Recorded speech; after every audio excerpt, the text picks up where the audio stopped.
Olá pessoal, bem-vindo a mais um Primitivo Cast, o seu podcast de negócio onde conhecemos profissionais incríveis. Hoje não vai ser diferente, hoje vamos trazer aqui o Henrique Takemoto. Seja muito bem-vindo, Henrique. Tudo bem com você? Fala, Felipe, tudo certo, cara? Prazer estar aqui. Show. Henrique, se apresente. Lembrando, pessoal, que hoje a gente está ao vivo na Twitch, Facebook, YouTube, Instagram e LinkedIn. Se você gostar aí do papo com o Takemoto, compartilha aí com seus amigos, seus familiares e vamos divulgar aí o trabalho incrível do Henrique e vamos conhecer mais sobre ele, essa jornada maravilhosa. Henrique, se apresente, fala quem é você. Eu costumo não apresentar igual já comentei com você nos bastidores ali. E já em sequência, depois de você se apresentar, já responde. Qual é o primitivo do Henrique Takemoto? Boa, legal. Bom, primeiro prazer de novo de participar do podcast, de poder contar um pouquinho das aventuras que eu fui vivendo ao longo da minha vida. Me apresentando, Henrique Takemoto. Gosto de me apresentar começando com casado, pai do Theo. Hoje sou empresário, empreendedor, sou engenheiro químico de formação.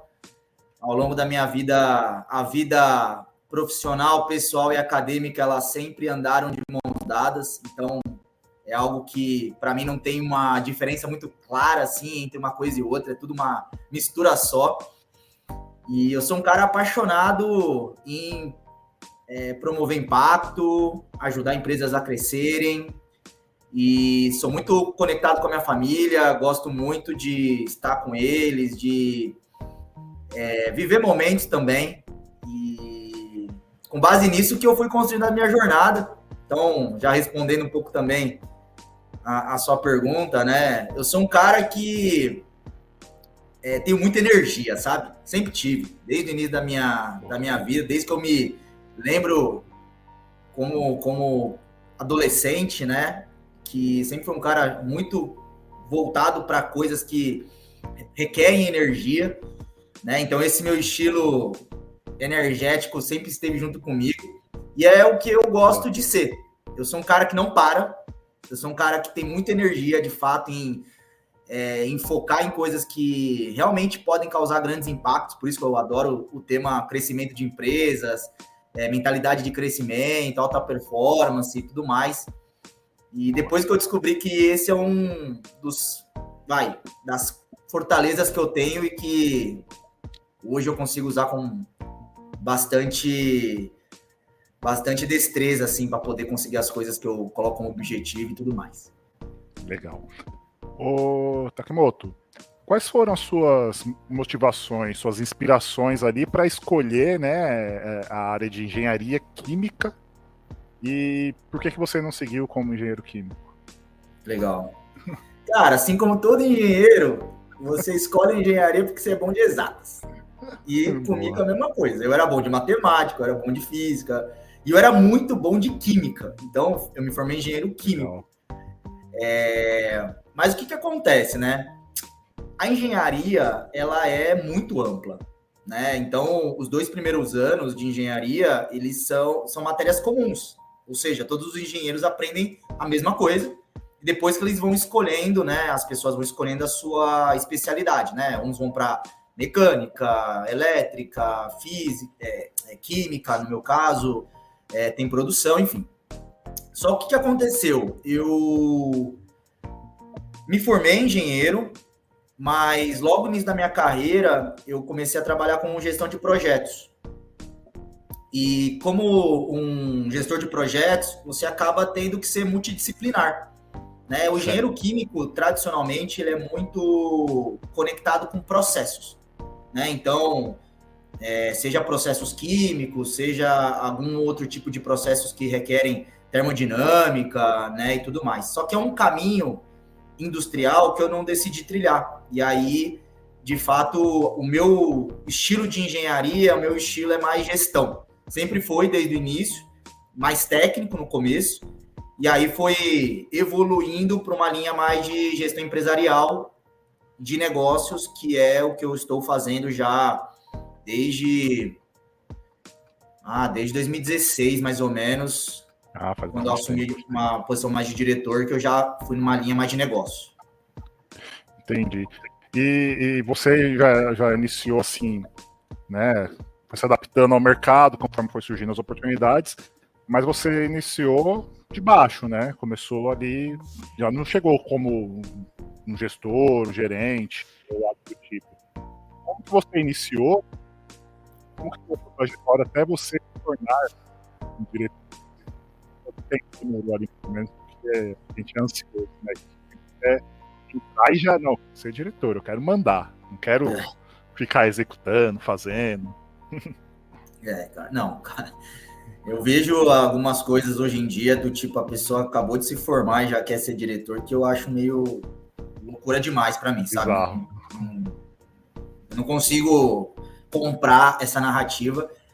E o que acontece, cara? Até mesmo antes de me formar, quando eu fui estagiário, eu sempre tive na minha cabeça a estratégia de experienciar o máximo de coisas que eu conseguisse. Então, como estagiário, eu rodei muito, tá? Eu fui, cara, trabalhei desde a Siemens até a Avon, até laboratório de perfumes, né, de fragrâncias, até empresa de indústria plástica. E o que aconteceu? No final do meu último estágio, que era numa empresa multinacional da indústria química, eles produziam plásticos.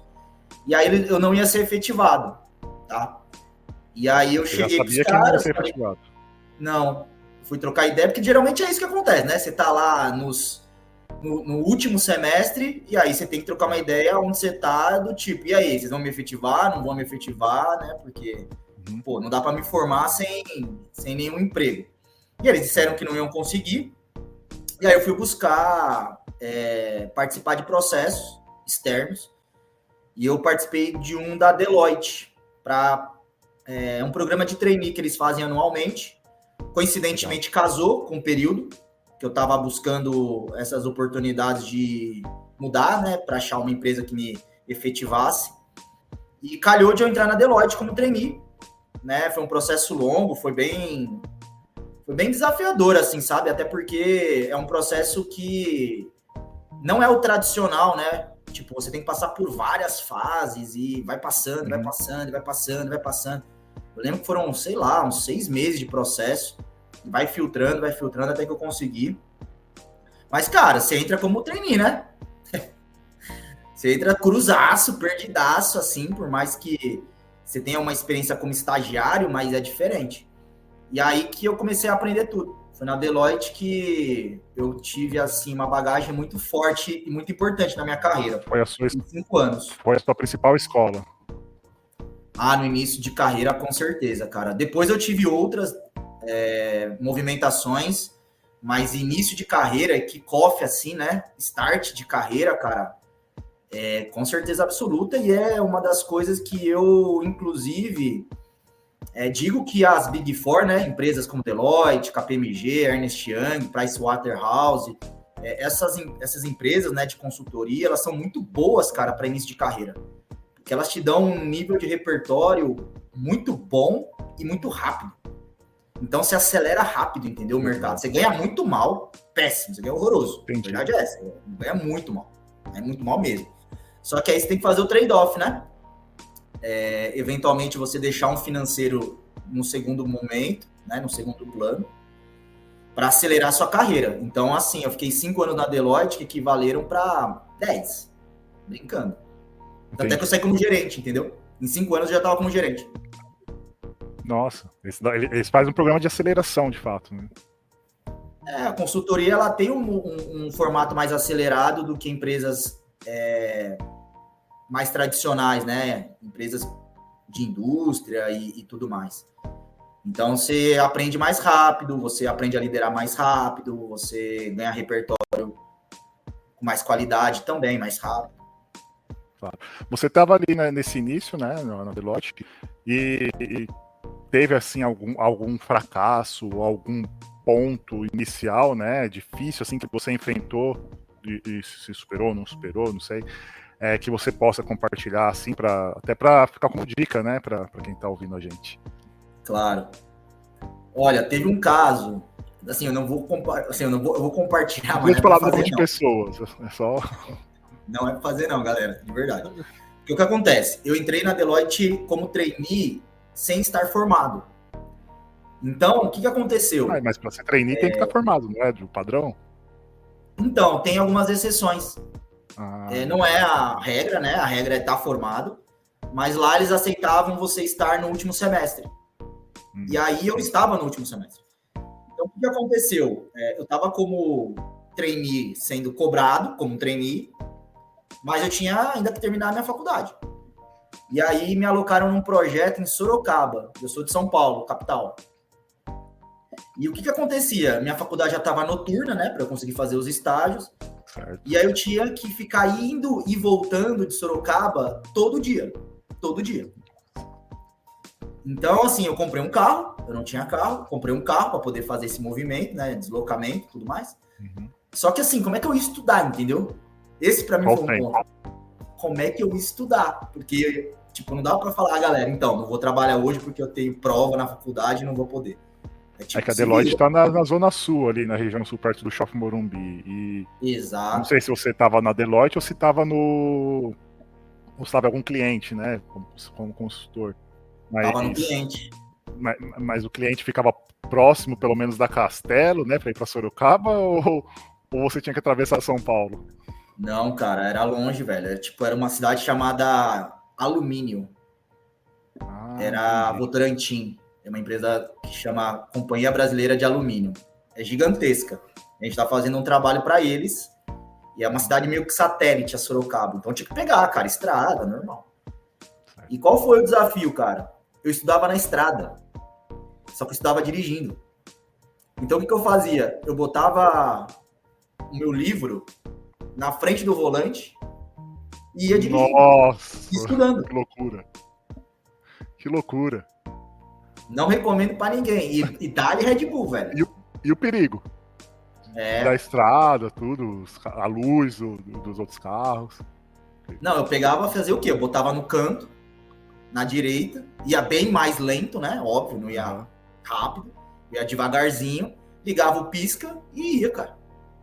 Devagarzinho. Nossa, que loucura, cara. Porque numa Castelo, a 60 por hora, 70, você tá bem tranquilo do ponto de vista de... Mas assim, foi, cara, algo do tipo, pô, eu não faria hoje de novo. Né? Tem um reflexo bom, né? Moleque novo tem reflexo bom. Agora com a barba branca a gente já não pode ter mais, não tem o mesmo reflexo. Sim. Mas, cara, isso é muito da idade, velho. Quando você é mais novo, você faz umas paradas que é coisa de novo. Que é coisa de cara novo. Você não tem muita noção, sabe, das coisas. Legal. E assim, como você se destacou como trainee para poder ter essa alavancagem rápida, né? Eu falei, né, para você que o que me chamou a atenção do que eu estava vendo ali, te conhecendo um pouco com as suas postagens no LinkedIn e tudo mais, foi o seu espírito de liderança para ir para frente, ir para cima, não desanimar e tudo mais, né, sua motivação. E quando você era novo ali como trainee, o que te motivou? Qual foi o estalo assim para você chegar, né, alavancar e ser um destaque ali no time, né, dos trainees para se tornar gerente? Legal. Cara, no início, uma motivação minha que eu tinha muito dentro de mim, cara, era que eu sempre fui ambicioso, assim, sabe? No bom sentido, né? Sempre quis realmente agregar valor para as pessoas, para os times, para os clientes que eu participava. Sempre fui assim. E dentro da empresa, eu dar os 120% de mim, para mim sempre foi algo meio natural. Sempre foi algo comum para mim fazer isso. Nunca ninguém teve, por exemplo, que me pedir para trabalhar muito, para me preocupar com aquilo que eu estava entregando, para me preocupar em ajudar todo mundo. Sempre foi algo que eu fui fazendo de forma natural, porque faz parte de mim. Legal. Só que, cara, é engraçado porque isso dentro de uma empresa vira uma qualidade. Porque quase ninguém faz. Entendi. E aí, cara, o que acontece? como eu trabalhava muito, ralava muito, entregava, me preocupava, eu acabava acessando oportunidades também o tempo todo. Então, os meus líderes na época, eles sempre queriam me ter no time. Porque, poxa, o Henrique era ponta firme, o Henrique vai entregar. Ele não vai me deixar na mão, ele vai entregar com qualidade, ele vai me preocupar, vai fazer a mais do que eu estou pedindo. E isso, óbvio, que vai reverberando dentro da empresa, né? Então, assim, o Henrique tá alocado, tá no projeto tal. Quando eu acabava o projeto, não dá nem tempo de descansar. A galera já me pegava pro outro projeto. E aí, cara, isso no início, para mim, foi super importante, porque chegou uma certa hora que eu comecei a meio que intencionalmente começar a escolher os meus projetos. E aí eu comecei a caçar aqueles que eu gostaria de participar, que eram os mais voltados para a gestão de projetos. E, cara, deu super certo. Mas eu diria que o que me alavancou no início foi esse nível de comprometimento, que sempre me deram de feedback que era acima da média. Essa curiosidade de não somente fazer porque estão mandando eu fazer, mas eu entender por que estão me pedindo, ir atrás da informação, sem eu precisar receber aquilo de mão beijada, né, de bandeja. E cara, e realmente conseguir focar em agregar valor, assim, ajudar as pessoas, entendeu? Eu sempre fui muito preocupado nisso, do tipo, e pedindo feedback, sabe? Cara, tá te ajudando? Tá faltando alguma coisa? Posso entregar mais alguma coisa? Sempre fui assim, sabe? Tanto é que, às vezes eu tinha feedbacks e a pessoa que me dava não tinha muito o que falar de pontos a melhorar. E isso me deixava incomodado. Eu falo, não é possível. Vamos achar um aqui, calma aí. Vamos achar um, não é possível, não tem nada para me dizer para melhorar. Porque sempre eu tive essa inquietude, sabe? Esse incômodo, tipo, mano, tem que ter alguma coisa para melhorar, não é possível. Nada é 100% perfeito, né? Não é, cara. E, cara, no início tá todo mundo tecnicamente no mesmo nível, né, velho? Ninguém sabe muito bem. Isso é verdade. Interessante você falou isso, porque, assim, como você define, né, você dá os feedbacks, né, instiga a pessoa ali a melhorar sempre, mas como você define o seu estilo de liderança? E como você inspira a sua equipe a atingir, assim, ou chegar próximo, né, ao seu potencial máximo, saber que a pessoa saber que ela está entregando o máximo que ela pode. E como que você define isso? Tem algum KPI, algum indicador que você acompanha, assim, que você fala, não, essa pessoa tá... Eu acredito que ela está entregando o máximo que ela pode. Ou não, eu tô vendo que ela não está entregando o máximo, eu vou instigar ela para mais. Como que é o seu estilo? Tá. Cara, assim, eu fui descobrindo meu estilo de liderança conforme a jornada foi acontecendo, né? Não é que eu já comecei sabendo qual era. Eu fui realmente começar a entender a partir do momento que eu comecei a liderar pessoas, né? Porque uma coisa é você se autoliderar e outra coisa é você se autoliderar e liderar os outros. No início, meu estilo de liderança ele era muito autoritário, vai. Era assim mesmo que eu trabalhava. Tipo, galera, quando eu era mais novo, somente na época que eu virei gestor, e eu sofri muito, né, nesse processo, eu era muito, cara, faz desse jeito, sabe? Não fica inventando muita moda, é assim que tava dando certo para mim, é isso que eu preciso, vambora. Beleza. E aí eu comecei a perceber que isso não tava funcionando muito bem, né? As pessoas para você, né? Não necessariamente funciona para o outro. Os outros. Aí as pessoas, obviamente, elas me davam feedbacks, né? Do tipo, cara, pega mais leve, né? Tá muito direto, tudo mais. E aí eu fui me adaptando, fui criando o meu estilo que hoje eu chamo o meu estilo de liderança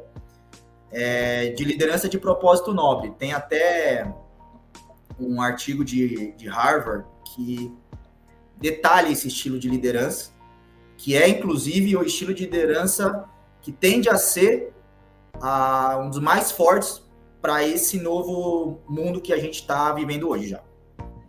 Que ele é como se fosse uma evolução da liderança servidora. Então, como é que é esse formato que eu trabalho, tá? Tem algumas coisas que eu gosto de fazer sempre, independente se é uma equipe nova, se já é uma equipe que eu já estou liderando ela ou não.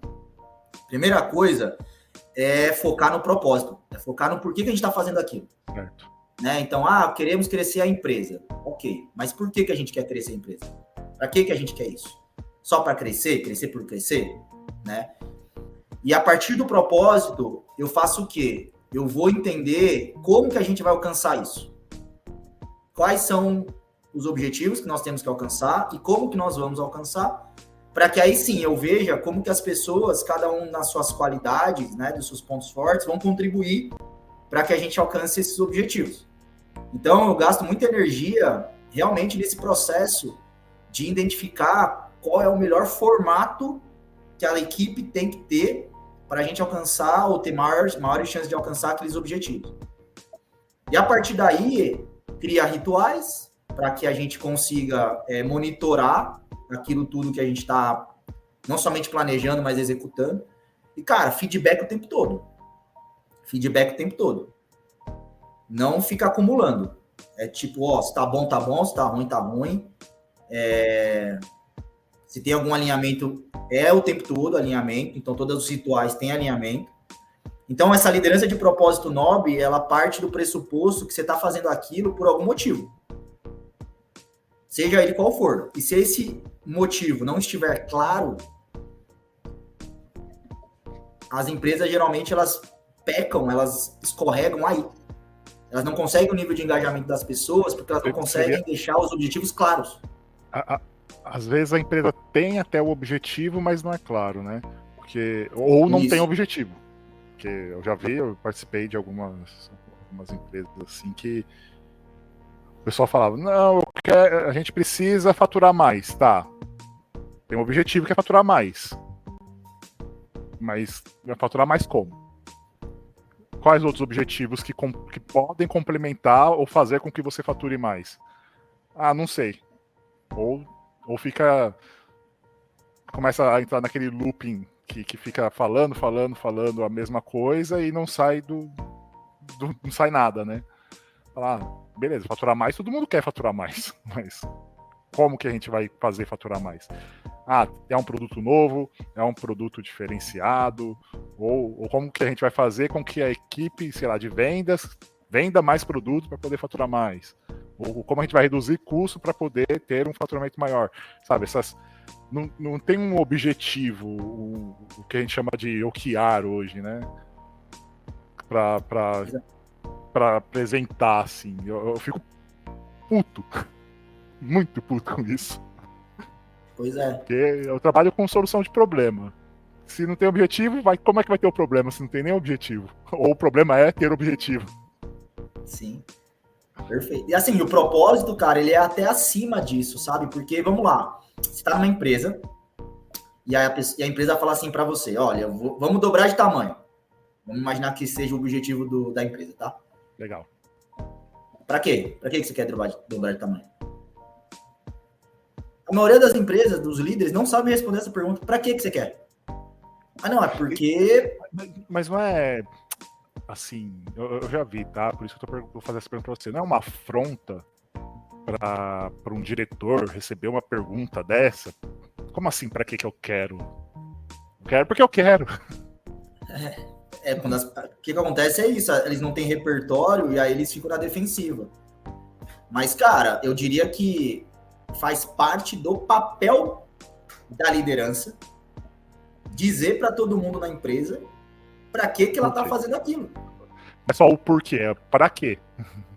Porquê e para quê, né? Do tipo, se eu chego para você e falo assim, Felipe, seguinte, cara, eu preciso que você, fica engajado, dê o seu melhor, resolva problemas. Boa. É isso. Para quê? Pra dar bala. Só isso. Não vou te falar mais nada, é só isso. Mas para que eu vou resolver os problemas, né? Você vai falar, tá, mas para quê? Para onde a gente tá indo, entendeu? Qual é o norte? Por que a gente tá indo para lá? Exatamente. Só que hoje existe uma fragilidade muito grande nas lideranças porque o mundo não está mais permitindo que o modelo antigo de liderança, que esse do tipo, não precisa perguntar para mim, só faz o que eu tô pedindo, já tá obsoleto, sacou? Eu vejo assim, a geração, por exemplo, das minhas sobrinhas que tem 7, 8 anos. né? A geração dela, ela, por ser criança também, é mais questionador, claro, mas eu vejo que na geração, a forma como ela está crescendo, a forma como ela está absorvendo as coisas, ela não vai se permitir não saber por que ela está fazendo aquilo. Até meu sobrinho adolescente também, de 14, 15 anos, eles, cara, eu vou fazer. Às vezes eu peço uma coisa pra eles e ele fala, por que, tio? Por que você quer que eu faça isso? Opa, aí. A mentalidade está diferente já, né? Sim. E eu diria que, assim, a nossa geração, ela vai ser a que vai ter mais desafios de adaptação.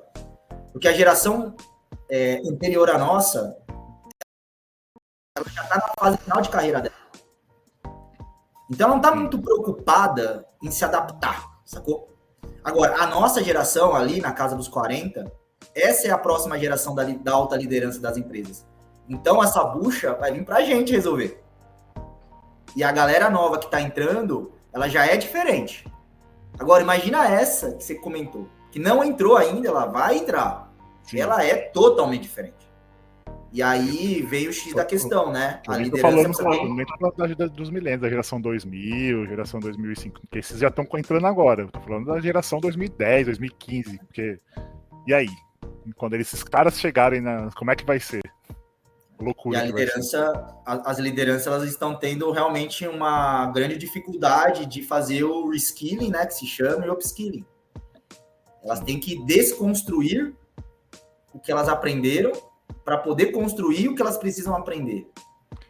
E isso não acontecia, por exemplo, na década de 90, né? Quando a gente estava iniciando ali, 90, início do 2000, até 2010 ali. A gente estava iniciando. E eu não via essa preocupação com essa desconstrução para quem... Porque aqui os gestores eram a turma da década de 80, 90, que estavam chegando, né, na gestão. Eu não vejo essa desconstrução deles. Não falando que nasceu em 80, 90, tô falando do pessoal que estava trabalhando em 80, 90, tá? Que estava chegando na gestão ali no início dos anos 2000, 2010. Que muitos estão até hoje, né? Não querem largar o osso. Larga o osso, pô. Cara, eu acho que assim, quando a gente entrou no mercado, a nossa geração, a gente tava vivendo um mundo diferente ao mundo que a gente vive hoje, né? Isso é verdade. Eu acho que a gente entrou meio que numa esteira que já estava rolando, estava vindo de gerações anteriores à nossa, e a gente meio que seguiu a mesma esteira, né? No sentido de trabalhar muito, né? Fica fiel a uma empresa, você vai seguir carreira dentro dela, e, velho, vai se aposentar, e esse é o jogo. Só que beleza, botaram a gente nessa esteira, a gente continuou dentro dela, só que no meio do caminho, o negócio mudou. E a gente parado do tipo, como assim? Eu vivi 15 anos da minha carreira desse jeito, agora eu tenho que mudar meu jeito de trabalhar, mudar meu jeito de liderar, aí a pessoa trava, né? E sim, destravar é muito complicado porque tem que desconstruir. Esse é o desafio. E como a gente queria essa desconstrução? Tem alguns primeiros passos. Eu tô travado hoje, tá, Takimoto? Eu, Felipe, particularmente tô travado. Como é que eu me destravo? Cara, vou fazer uma mentoria aqui, pessoal. Ao vivo. Aproveitar o tempo. Cara, eu acho que não tem uma fórmula mágica, né? Eu acho que o primeiro ponto que eu comento com quem tá precisando fazer esse processo de imersão, né, de autodescobrimento, é fazer esse exercício de entender o seu papel dentro da comunidade, né, dentro da sociedade como um todo, tá? Mas usando variáveis diferentes, tá? Então, por exemplo, eu vim do mundo corporativo, fiquei 12 anos, fui do trainee até nível de executivo, beleza. Lá em 2018, quando eu decidi fazer essa mudança, eu estava vivendo exatamente um momento que eu estava travado. Do tipo, eu não estava conseguindo mais me enxergar naquele ambiente, mas eu não sabia quais outras opções eu tinha na minha mão. O que eu fui fazer? Fui pesquisar, eu fui entender.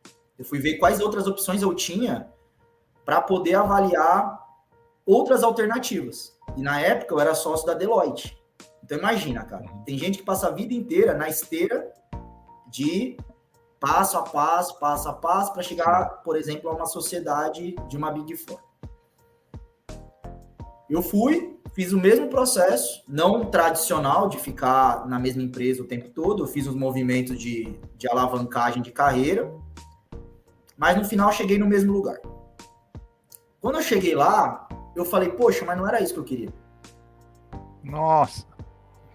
Não era isso que eu queria, poxa, eu não tô feliz nesse formato, não é isso que eu quero para mim, pro resto da minha vida. E aí eu decidi fazer a mudança para o empreendedorismo. Tá? E aí o que eu tive que mudar? Por exemplo, eu tive que entender como é que funciona esse novo mundo que eu quero ir, e eu fiz um paralelo com o que eu era versus o que eu deveria ser. Então, o que aconteceu? Hoje, eu consigo falar que eu consegui unir dois mundos. Eu consigo unir o mundo do corporativo e eu consigo unir o mundo do empreendedorismo, que eu estou há 6 anos. E eu criei meio que um terceiro mundo ali, que é um pouco dos dois, só que só a parte boa. A parte ruim eu fui eliminando. Fez um paralelo ali. Exatamente. Só que o que aconteceu, cara? Os conhecimentos que eu precisava para mim, eu não ia encontrar no ambiente que eu estava. Então, no seu caso, se você tá travado, você precisa descobrir para onde você quer ir. Porque se você não descobrir, você vai só ficar mudando de problema. Entendi. Entendeu? Então, no meu caso, eu podia mudar de consultoria, que eu ia continuar no mesmo lugar. Eu podia mudar de empresa, mas eu ia permanecer no lugar. Eu tinha que mudar meu estilo de vida. Aí, cara, foi um processo.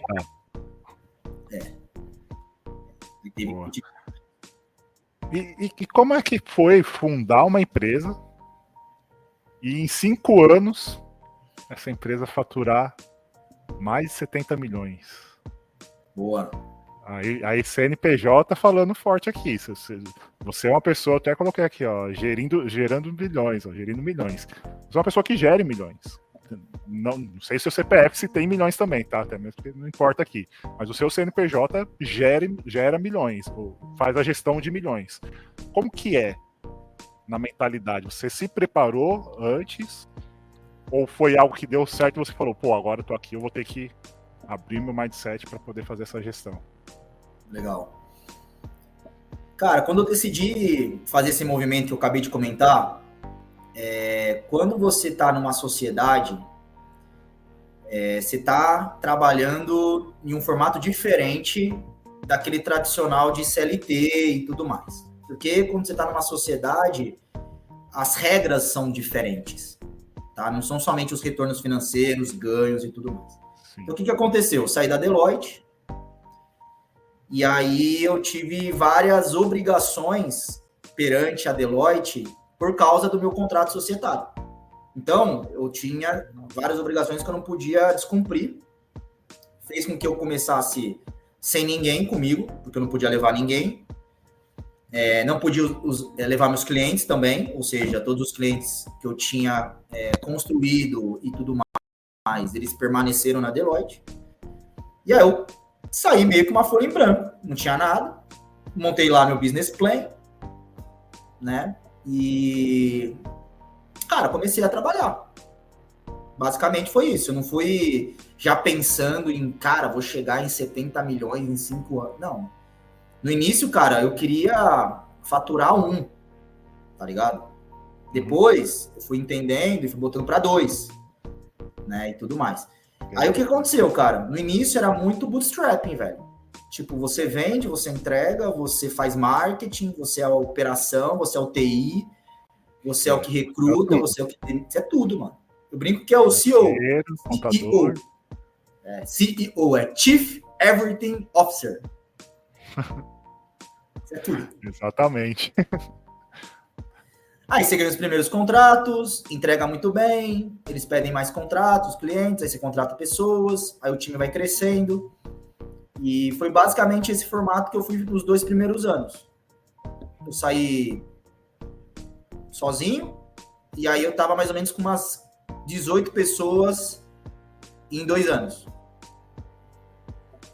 E aí aconteceu um movimento que foi o seguinte, teve uma outra empresa que também estava empreendendo, né, e crescendo e etc. E a gente começou a trabalhar juntos. A gente começou a fazer projetos usando as forças das 2 empresas. Legal. E como estava dando muito certo, a gente começou a aumentar a quantidade de projetos que nós fazíamos juntos.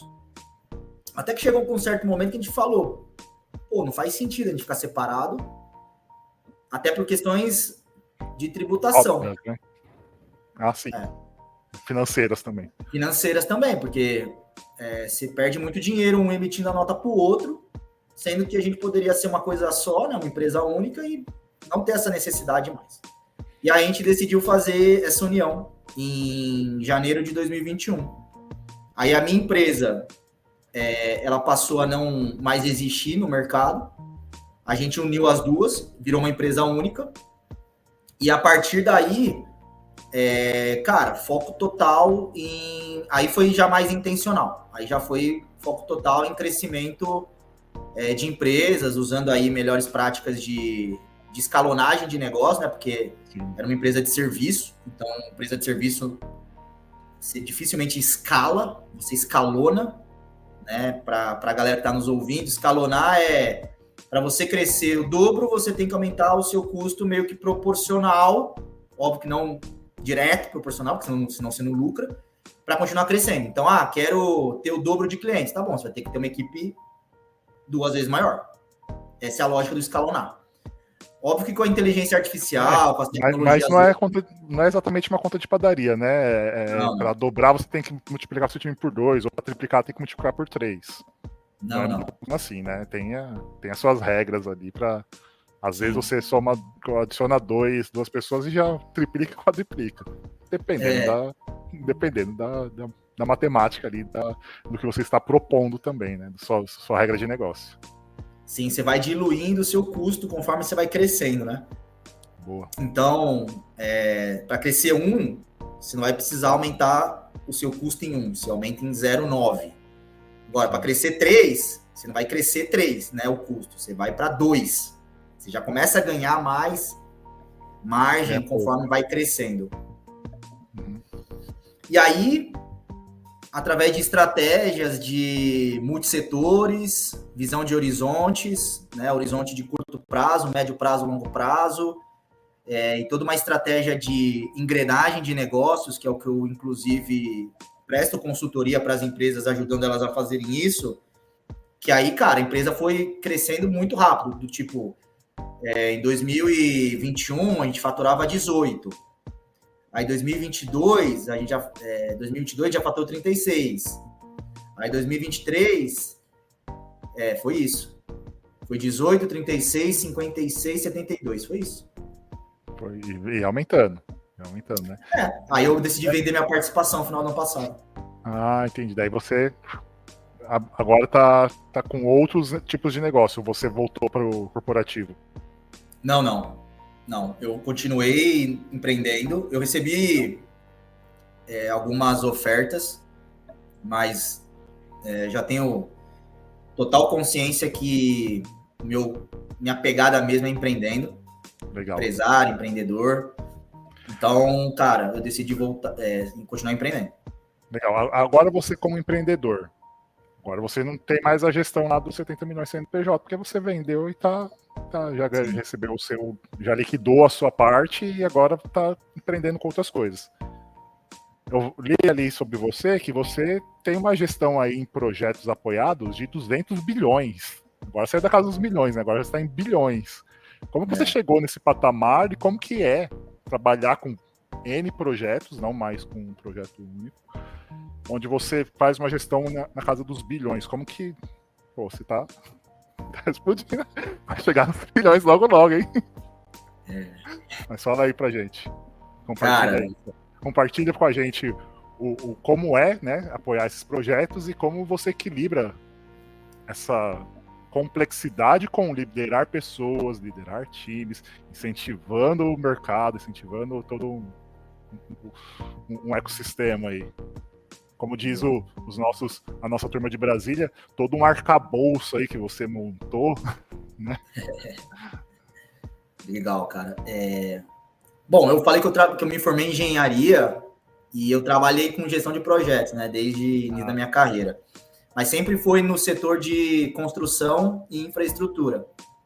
Então, os projetos que eu participava, eles eram bilionários em termos de investimentos. Então, por exemplo, eu trabalhei muito com a Vale. Então, para a Vale construir uma planta de minério de ferro, ela, por vezes, gasta 5, 6 bilhões em um projeto. Nossa! Demora ali 4, 5 anos para construir, sem contar a fase de planejamento, né, de engenharia e tudo mais. Mas, assim, meu maior projeto, para vocês entenderem até a monta, foi um projeto que eu participei na indústria de óleo e gás, que tinha 30 bilhões de dólares de investimento, construindo sondas de perfuração de petróleo. E aí, a primeira coisa interessante que eu consigo mencionar é que você perde totalmente a realidade do dinheiro, né? Totalmente. Você perde totalmente a noção da grana. Totalmente. 10 milhões, 20 milhões é arredondamento de conta. Nossa. Tipo, quanto é que foi esse mês aí o investimento, né? Os custos, porque a gente contratava empresas para fazer a construção daquilo que era o nosso ativo. Esse mês saiu, sei lá, 120 milhões de reais. Só? Só. Então aprova aí, vambora. O louco. É bizarro. Não, você perde um pouco do equilíbrio, né? De uma realidade de uma maioria e começa a viver numa bolha. Total. E é muito dinheiro movimentando, né? Claro, cara, que a gente tá falando aqui, gente, de CNPJs, tá? CNPJ, óbvio. CNPJs. Eu não sei, né? Não sei se Takamoto aí ele investe em bolsa ou coisas do gênero. Pode ser que tenha alguns CPFs aí que tem essa brincadeira aí, mas não sei se é o seu caso. Se quiser abrir com a gente aqui, se você faz investimento, como que é trabalhar com investimento também, fica à vontade. Não, faço, cara. Assim, esse lado financeiro eu sou muito disciplinado. Comecei desde 2020. Tinha 26 anos, mais ou menos. Eu comecei tarde, inclusive. A aplicar, a juntar grana mesmo, né? Construir patrimônio. Desculpa, só para te cortar antes de você continuar. É que eu sei que quem trabalha com obras trabalha muito com fundo de investimento, né? Porque para iniciar uma grande obra assim, você tem que fazer um fundo de investimento para poder iniciar uma obra dessa magnitude, na casa de bilhões e tudo mais. Normalmente é assim. Né? Não necessariamente. Não necessariamente? Porque a informação que eu tinha é que, a Vale, principalmente, vai iniciar uma obra, ela abre um fundo para poder iniciar uma obra grande, né? Porque envolve, por ter muito aporte, né, financeiro, muita gente se interessa em estar aportando seu dinheiro, até mesmo porque normalmente tem um retorno, uma alavancagem muito alta. Ou eu tô falando balela, não tem nada a ver isso daí. Tô falando de algo pequeno. Não, existe os fundos de investimento em infraestrutura, que é esse formato mesmo que você comentou, mas é uma das modalidades de financiamento, né? Às vezes eles pegam financiamento com banco direto mesmo, por vezes é capital próprio. Então esse é um tema, inclusive, que é uma das coisas mais discutidas dentro de projetos, né? Como é que você vai financiar a obra. Sim.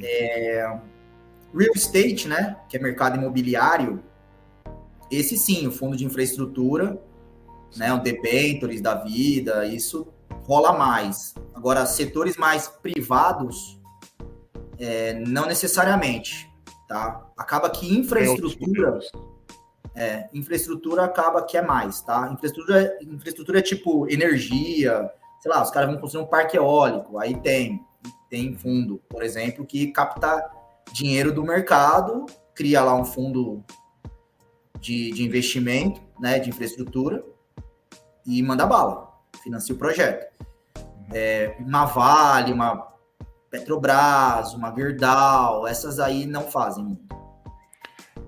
Legal. E você ter esse conhecimento, né, nessa arbitragem e mediação nacional, internacional aí do mercado, isso te traz uma expertise nas decisões empresariais, ou você desconsidera todo esse seu conhecimento para tomar decisões baseado em algo extra isso daí?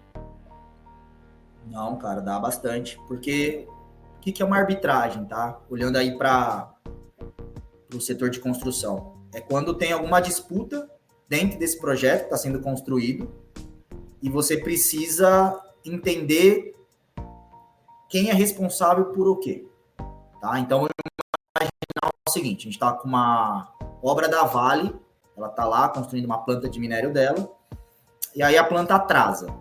A construção da planta, ela atrasa. Legal? E aí, a Vale chega para a empresa que construiu e fala o seguinte, olha, você atrasou. Eu quero te multar, porque você me atrasou o projeto. Aí a empresa que está construindo fala, não, quem atrasou o projeto foi você. E eu tô te apresentando um custo adicional por você ter me feito ficar aqui mais tempo que eu deveria. Pronto, tem uma disputa. Sim. Cada um acha que tem a razão e uma tá cobrando a outra em função desse mesmo evento. Geralmente, quando o negócio fica muito grande, eles não conseguem resolver entre eles. Aí vai para uma arbitragem. A arbitragem nada mais é do que passar para uma terceira parte, que aí tem os advogados, né, o tribunal arbitral, e os expert técnicos, que era o que eu fazia, para dizer quem tem razão no quê. Tá? Só que, além do lado técnico, de você entender e definir, você tem um lado muito forte de estratégia e negociação. E aí, esse lado da estratégia e da negociação é algo que eu carrego muito pro mundo empresarial. Porque também eram disputas de muitos milhões. Negociações de compra e venda seria muito parecido com o mercado de ativos em bolsa e tudo mais, né?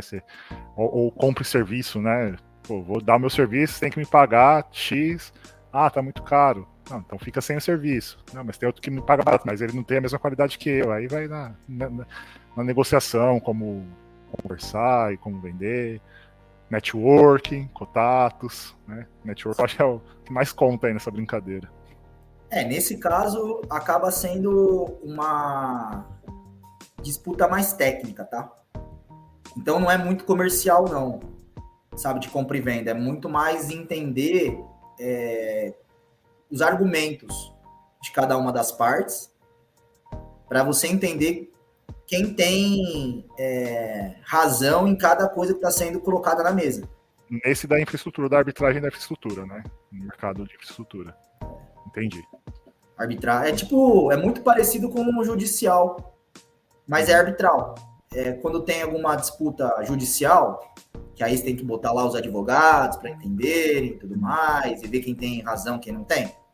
É a mesma coisa, só que não tem um juiz. Só que não precisa de levar para uma esfera jurídica, seria isso.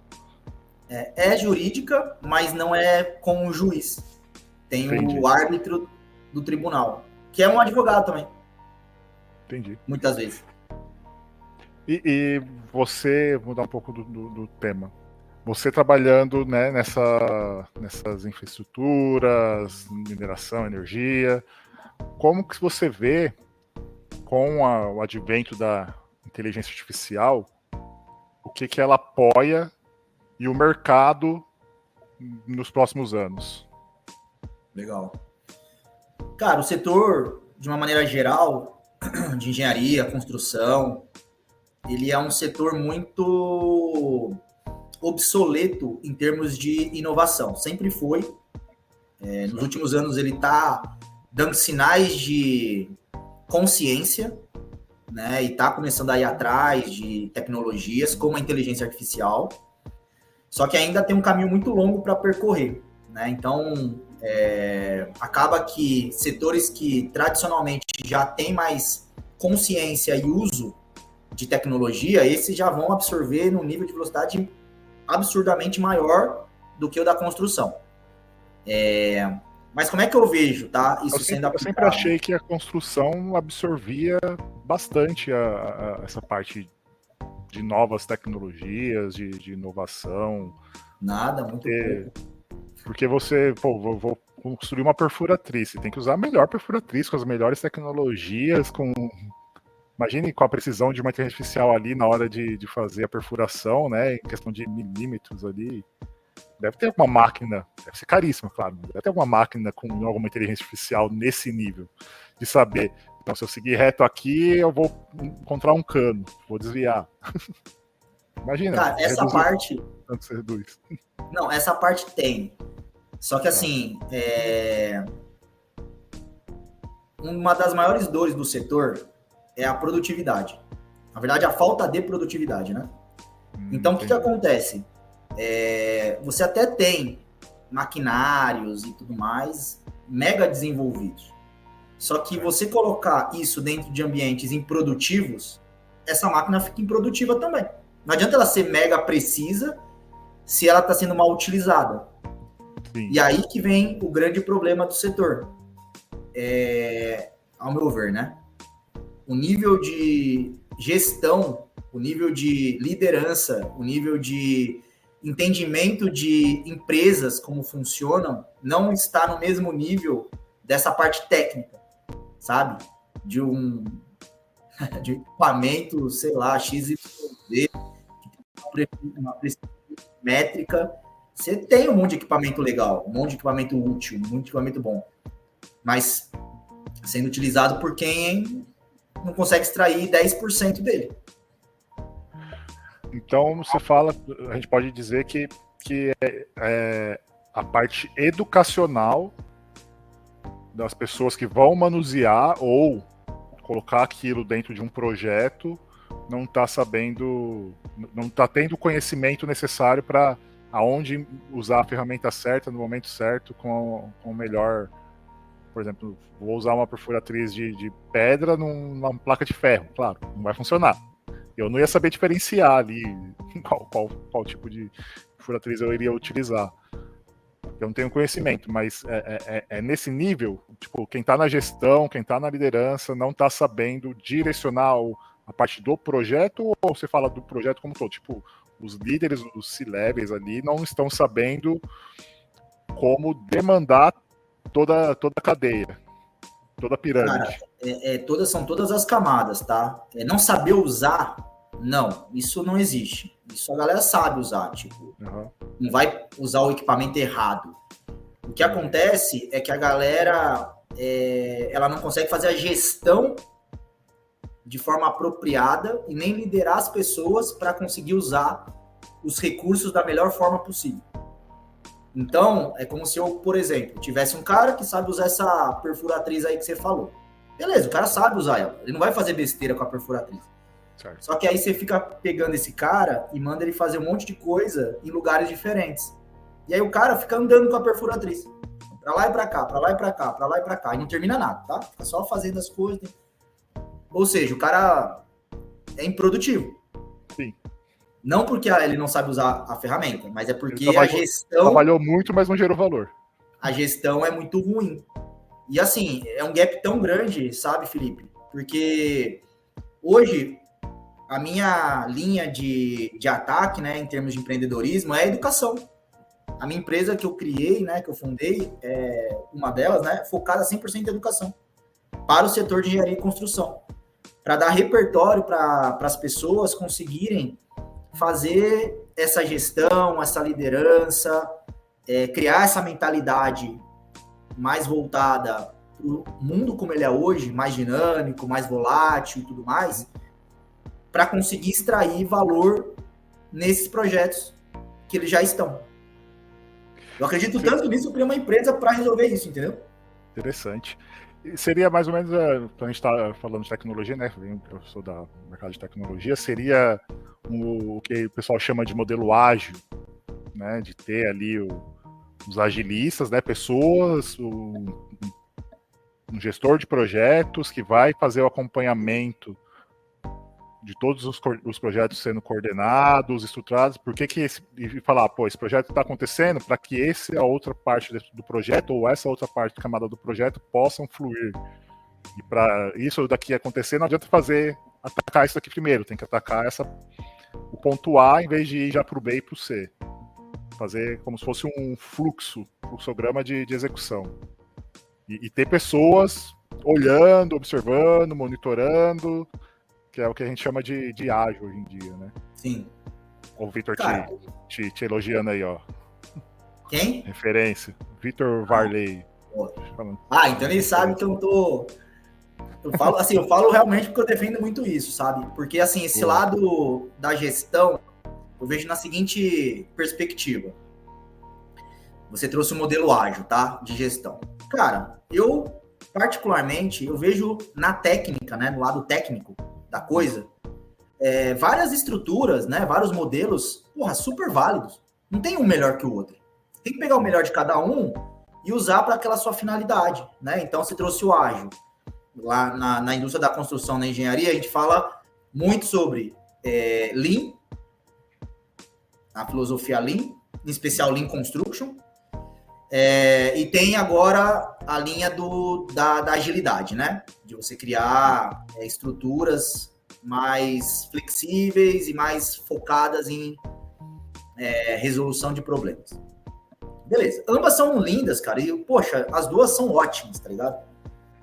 Se juntar as duas, melhor ainda, inclusive. E acontece exatamente isso que eu disse. Aí fica os agilistas brigando com a galera da excelência operacional, discutindo o sexo dos anjos, não faz sentido nenhum a discussão, que não está agregando valor. Mas esse é o ponto técnico da história.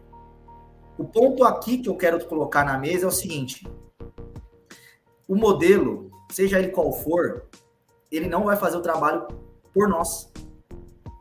É igual a inteligência artificial, ela não vai fazer o trabalho por nós. Então, se você não sabe que problema você quer resolver ou aquilo que você quer melhorar, a inteligência artificial não serve de nada. Então, eu chego para você e falo assim, Felipe, você tem uma bazuca, você tem um chat GPT, né, Fornou lá, né, que é a última versão deles, e você, cara, pode usar à vontade, manda bala. Aí você não sabe que problema resolver. Sabe que resolver. Você vai ficar criando um monte de coisa, cara, que não resolve nada. Não tem a pergunta certa, né? Exatamente. Você acaba sendo inventivo, porque você vai inventar muitas coisas, mas não necessariamente resolutivo ou objetivo, né? Aí a gente voltou lá no objetivo, lá do começo da nossa conversa, há uns 50 minutos atrás. Perfeito. Então, por exemplo, você pega o modelo ágil. Aí, beleza, o cara vai lá, estuda, né, o manifesto ágil, aí vai lá, sprint backlog, né, sprint planning, depois faz, né, os checkpoints. Faz um monte de rituais. Sprint retrospectiva, sprint não sei das quantas. O cara não sabe tomar decisão. O cara não sabe liderar pessoas. O cara não sabe trabalhar sob pressão. Você entende? O modelo não serve de absolutamente nada para uma pessoa que não sabe fazer esse lado comportamental.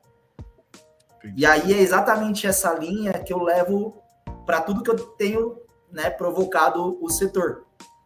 Se você tiver, e usa a seguinte analogia, é como se a gente tivesse uma Ferrari Fórmula 1 na nossa mão, que seria esse lado técnico.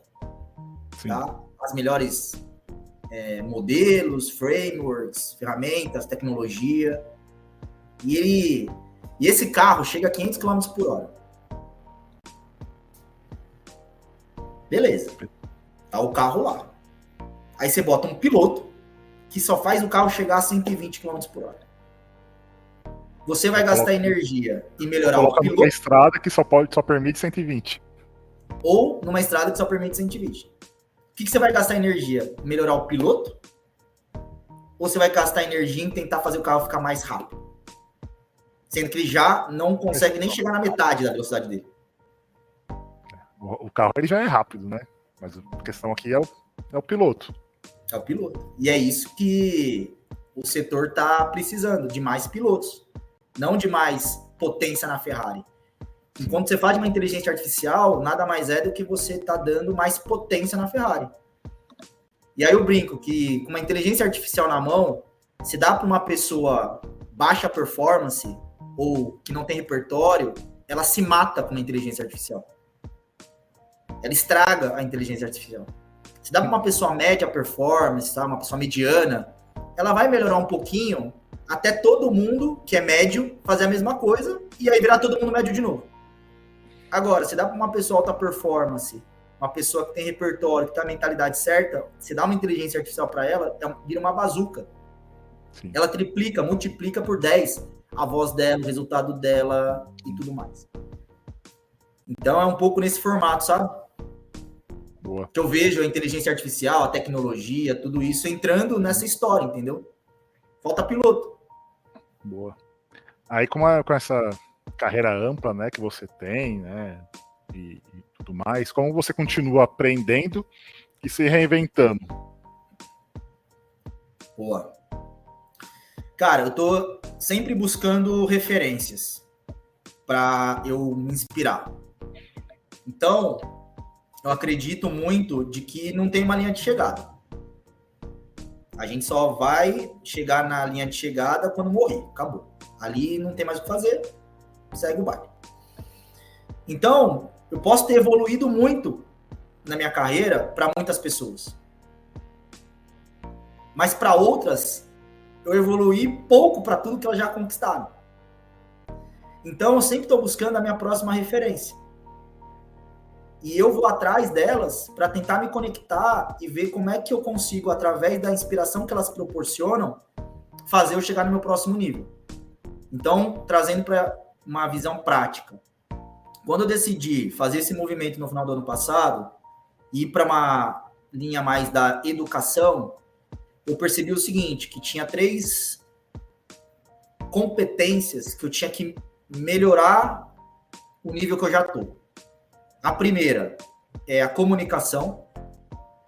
Preciso melhorar a forma como eu me comunico, a forma como eu falo, né, oratória, toda a parte de forma verbal e não verbal. A influência, como que eu consigo melhorar a minha influência. E o terceiro é o carisma. Como é que eu consigo melhorar o meu carisma? Beleza, isso eu identifiquei, bacana. Quem é a pessoa que eu posso usar como referência para me ajudar a melhorar isso? E eu fui atrás. Boa. Então hoje eu sou mentorado e faço parte de um clube fechado exatamente para melhorar esse tipo de coisa. E eu vou chegar num nível que eu vou falar, tá bom, mas eu vou falar, tá, qual é o próximo nível? O que eu tenho que pensar agora? Eu não tenho ainda. E eu vou achando e vou seguindo em frente. Aquilo que você falou, né? Você tenta estimular nos seus liderados o que ele tem que melhorar. Você faz o mesmo para você mesmo, para que você possa sempre estar encontrando o próximo passo, o próximo nível. É uma coisa que você falou lá há um tempo atrás, da nossa conversa. Muito interessante isso daí. Aplicar não só eles, né? Mas aplicar a si mesmo, porque é importante. E assim, eu sou muito com essa mentalidade. Eu não sou muito de ficar filosofando da vida e... Cara, o meu jeito de inspirar é pelo exemplo, entendeu? É eu mostrando o que eu faço pra mim e que faz sentido fazer pra você. E se tiver junto, tamo junto. Se não, de boas também. E eu falo isso para os meus mentorados, né? Você vai ter certeza absoluta que comigo você nunca vai ter linha de chegada. Quando você achar que você chegou onde eu cheguei, eu vou estar já no próximo nível, velho. E você vai ter que ir atrás também. Eu vou te levar para lá também. Boa. Que top. Takemoto, falando de trabalho, você trabalha pra caramba, já vi que você estoura de trabalhar, acorda pensando no trabalho, vai dormir pensando no trabalho, tá no churrasco pensando no trabalho. Mas como que você desliga? Porque tem que resetar, a mente não consegue ficar 24/7, senão pifa. Até a internet, se não der o boot lá na máquina, não der um reset, ou desligar 10 segundos, ligar de novo, não funciona. como que você faz para dar esse reset? Como que você faz para desligar? E quais são os seus hobbies? A parte que você gosta de fazer além de trabalhar? Cara, boa. E super importante. Cara, ficar com a minha família. Então, ter tempo de Parabéns, qualidade. Takemoto, ele é pai fresco, tá? Eu tô Pai guardando já fresco. faz um mês já. É um pai fresco. Sou mesmo. 6 semanas já. Legal. Então, assim, eu gosto de ficar muito com a minha família. Tempo de qualidade. Claro que eu não sou perfeito, né? Então, a cabeça, nessas horas, ela te dá uma sacaneada, né? Porque ela não desliga só porque você tá mandando ela desligar. Exatamente. Mas, assim, eu uso muito a atividade física, cara, para baixar a intensidade do meu pensamento, para poder, sim, aí ter o tempo de qualidade, entendeu? Então, se eu quiser, por exemplo, sair de uma semana intensa e sentar para ver um filme, cara, eu não vou conseguir. Não rola. Minha cabeça tá rolando a 300 km por hora. Não dá para falar, então, chegou na sexta-feira, 6 da tarde, desliga o celular que eu vou parar de pensar. Minha cabeça não tá nem aí para isso, ela continua pensando. Sim. Aí, o que eu faço? Eu vou fazer exercício físico, atividade, vou correr, vou malhar. Por quê? Porque ao soltar a minha energia numa academia, numa corrida, que é uma meditação ativa, né, que chama, porque a passível, cara, tentei de impossível eu ficar meditando passivamente no colo. Aí você baixa a carga. Aí quando você baixa a carga, você toma um banho gelado, bicho, aí você resetou, entendeu? Você mandou um Ctrl Alt Del ali, fechou o computador, vambora. Aí desliga mesmo. Ah, legal. Mas, É interessante essa analogia que você deu, porque normalmente o pessoal fala, não, eu vou pra meditação. O pessoal de tecnologia gosta de correr, né? Já percebi isso ao longo do ano, aí, nos outros episódios que eu conversei, e o pessoal sempre falou, não, eu gosto de correr, eu gosto de caminhar, fazer atletismo e tudo mais. A maioria é corrida. Mas é interessante o que você falou, porque a meditação não funciona para você, pode ser que funcione para outros. Né? Com certeza funciona para outros. Outro perfil. Não tenho dúvidas que funciona. É que eu não consigo. Inclusive, eu tentei, né? Porque tem muita gente que fala que não consegue, mas nunca tentou. Eu tentei, literalmente, mas eu não consigo, me dá desespero. Aí que eu descobri a meditação ativa. Que não é correr por correr, entendeu? É isso. Entendi. Tem um processo que tá rolando ali na cabeça para poder desligar. Entendi. Então, é importante.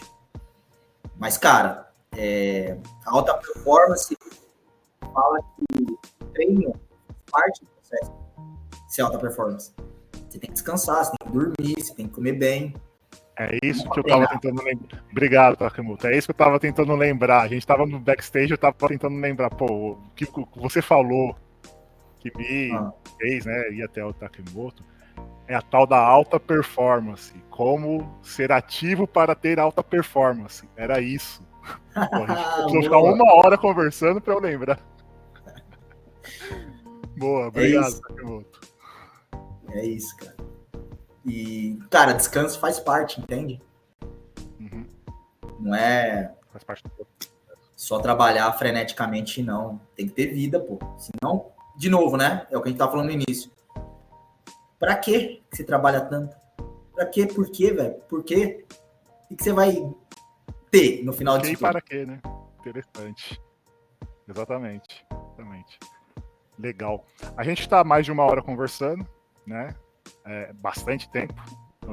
Você tem que descansar, você tem que cuidar do seu recém-nascido. Parabéns novamente. O que você deixa de legado? O que você quer deixar de legado, Takemoto? E dê suas considerações finais aí pra gente. Boa. Cara, como legado, eu quero realmente ter a oportunidade de deixar alguma coisa que eu veja que eu tive alguma contribuição em mudar algo para melhor. Tá? Então, quando você tem uma família, você tem um legado ali, né?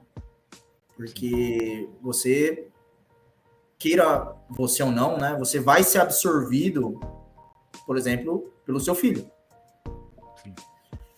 E o que o seu filho vai fazer com aquilo tudo que vai ser absorvido de você vai ultrapassar a sua vida na Terra, né? Se Deus quiser, né?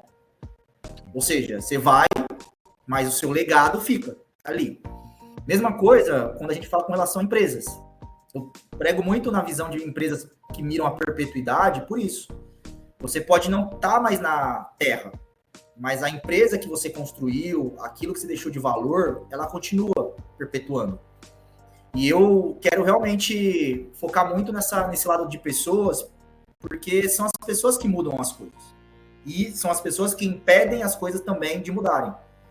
Então, se a cabeça das pessoas, né, a mentalidade delas, elas forem mais positivas e não negativas, como o mundo está nos levando a ser, né, com redes sociais e tudo, eu acredito que eu vou ter uma pequena parcela de contribuição, de legado a nível de indivíduo.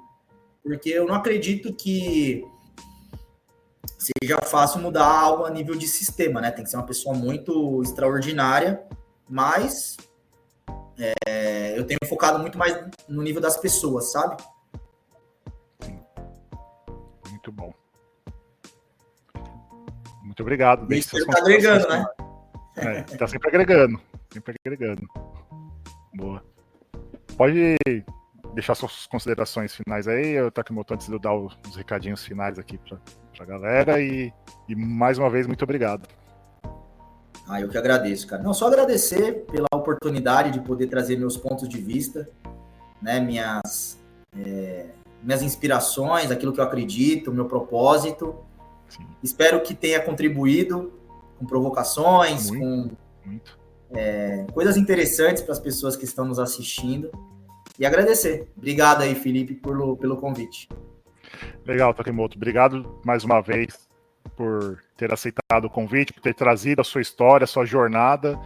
Aquele Takemoto lá, universitário, sonhando com a engenharia química ali e iniciando a sua carreira, se tornar esse empreendedor incrível que gera muito resultado e muito valor para as comunidades que está inserido, para o grupo que está inserido, para suas bolhas e estourando suas bolhas também, né? Porque hoje você está estourando a bolha aqui falando comigo. Legal. Que eu não faço parte da sua bolha, mas eu tô aprendendo bastante com você. Boa. Legal. Parabéns mais uma vez. Pessoal, o áudio da live vai estar disponível a partir de amanhã nos canais podcast da Primitivo, no Spotify, Deezer, Amazon Music, YouTube Music. Fazer aquele pedido para vocês, né? Somos independentes, não temos patrocínios, não temos nenhum tipo de custeio e gera um custo aqui para dar plataforma para a gente poder fazer as lives e continuar trazendo pessoas incríveis como o Takemoto aí e contando suas histórias. Aqui no canto superior direito está o QR Code para Pix a partir de R$1, R$2, centavos, fiquem à vontade. E para quem estiver ouvindo e não estiver vendo imagem, o Pix é silvestre@primitivocast.com.br. E se você deseja vir aqui contar sua história, falar com a gente um pouco sobre a sua jornada, mande um e-mail para mim ou chama lá no LinkedIn. Lembrando que aqui embaixo, quem estiver assistindo, tá rodando aqui os contatos do Takemoto. Quem quiser e puder acompanhá-lo, né, no LinkedIn dele, Henrique Takemoto, você vai encontrá-lo, ou no Instagram henrique.takemoto. E aprendi muito com você hoje. Muito obrigado, Henrique. Valeu. Que bom. Feliz. Sucesso. Um abraço, pessoal. Tchau, tchau.